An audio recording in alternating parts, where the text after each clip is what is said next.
You stay in his hand and keep your eyes on God. Hallelujah. Every sermon that was preached, every prayer that was prayed, every soul that was reached is evidence of the oil is still flowing. And when he flows out to you, you need to be going out, flowing it out to other people. We all have family members that are not in church. We all have friends that are not in church. So you may be the only Christ that they see. You need to take what you get from your pastor and take it out into the community and let it flow. Let that oil flow, because you may be the only Christ that anyone sees. You may be the one that leads them to Christ. So continue to let the oil flow. Hallelujah. God has not finished using his servant. There is still fresh oil for a new season. Hallelujah. Hallelujah. My third point is still standing. Still standing. We all are still standing, and that's something to be proud of. That's something to be thankful for. That's something to rejoice about. Because if the enemy would have had his way, we would have been taken out a long time ago. But the Lord saw fit to keep us here yet another day. We're still standing on the promises, church of the Lord. Hallelujah. There's still work to be done. Ephesians 6:13. And I haven't done all to stand. Haven't done all to stand, church. Anyone can stand when everything is well.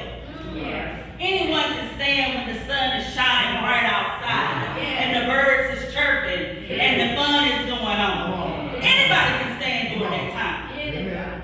But the real testimony comes and the judgment and the persecution comes when you have to stand when the times aren't good. When the good times stop rolling. Anybody ever experienced when the good times stop rolling? Y'all know what I'm talking about? When the rain starts to come and the rain starts to bring storms and the wind starts to blow and the thunder starts to crash. Hallelujah. Hallelujah. That's when we need to be able to stand. Stand during the storms of betrayal, during the storms of criticism, during the storms of loss, during the storms of disencouragement, during the storms of spiritual warfare. Because we're all going to go through something, church. And if you ain't been through nothing, keep living. Because the enemy is walking to and fro the earth, seeking who he may devour. So we need to be planted in the Lord. Hallelujah. Connected to that vine. Hallelujah. See, pastors must be able to stand even then. They must stand up when everybody else sits down. Hallelujah. Pastors carry the burden we never see. They stand beside hospital beds. They stand at gravesides. They stand through church struggles and disappointments. They stand through personal trials.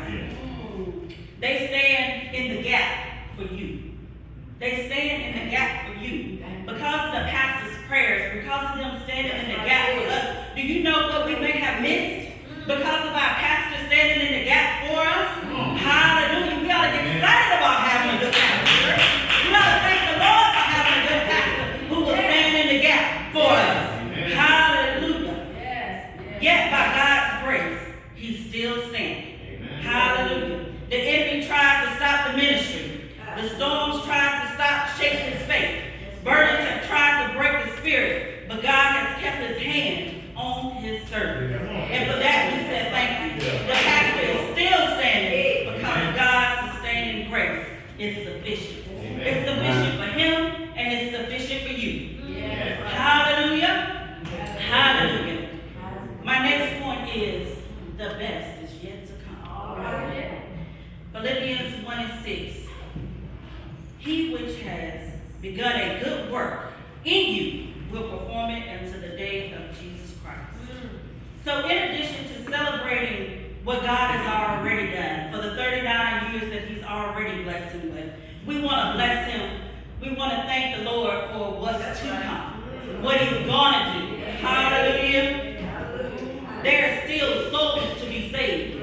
There are still lives to be changed. There's still plenty of sermons to be preached. There's still community impact to do. There's still victories to be won. God is not finished with this story.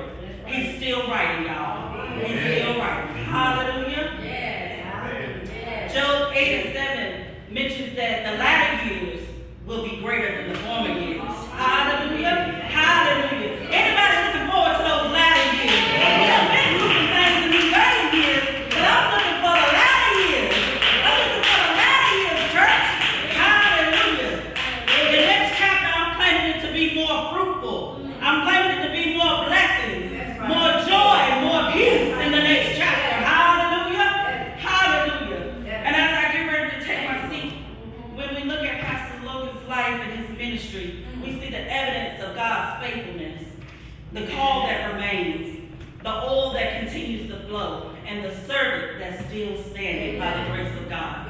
And because God has been faithful, he's been faithful in the past. Will anybody